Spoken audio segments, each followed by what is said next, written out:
Deuxième lettre de Pierre, Pierre chapitre 1.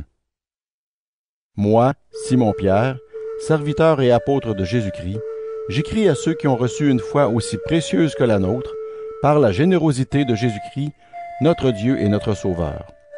Vous connaissez Dieu et Jésus notre Seigneur. Alors, qu'il vous bénisse et vous donne la paix en abondance. Dans sa puissance, Dieu nous a donné tout ce qu'il faut pour vivre en lui restant fidèles. En effet, il nous a fait connaître celui qui nous a appelés à participer à sa gloire et à sa bonté. Par cette gloire et cette puissance, Dieu nous a donné des promesses très grandes et précieuses. Alors, en recevant ce qu'il a promis, vous pourrez sortir de ce monde pourri par des désirs mauvais et vous pourrez être unis avec Dieu lui-même. C'est pourquoi, faites tous les efforts que vous pouvez pour croire et en même temps pour mener une vie honnête. Menez une vie honnête et en même temps apprenez à connaître ce que Dieu veut. Connaissez ce que Dieu veut et en même temps soyez maître de vous-même. Soyez maître de vous-même et en même temps soyez patient. Soyez patient et en même temps fidèle à Dieu. Soyez fidèle à Dieu et en même temps ayez de l'amitié pour vos frères et sœurs chrétiens. Ayez de l'amitié pour eux et aussi de l'amour.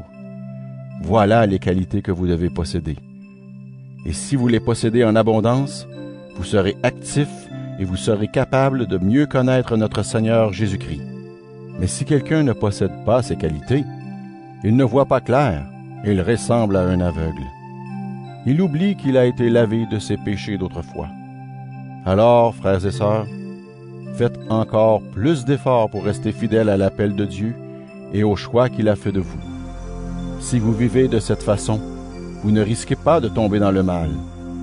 Oui, Dieu vous ouvrira largement l'entrée du royaume sans fin, du royaume de Jésus-Christ, notre Seigneur et notre Sauveur.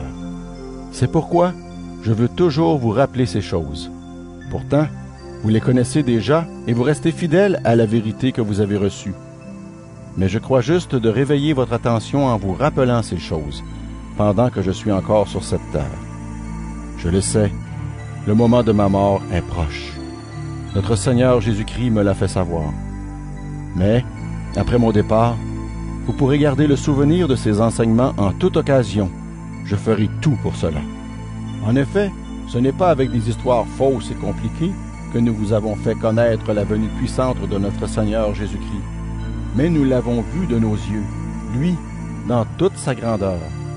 Oui, il a reçu honneur et gloire de Dieu le Père, au moment où la voix de ce Dieu puissant a dit « Celui-ci est mon Fils très aimé, c'est lui que j'ai choisi avec joie. » Cette voix est venue du ciel.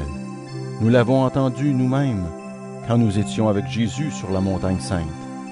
De plus, nous avons la parole des prophètes. Elle est très solide, et vous avez raison de la regarder avec attention. En effet, elle est comme une lampe qui brille dans un endroit obscur, en attendant que la lumière du jour paraisse et que l'étoile du matin éclaire vos cœurs. Tout d'abord, vous devez savoir ceci. Personne ne doit expliquer tout seul les prophéties des livres saints.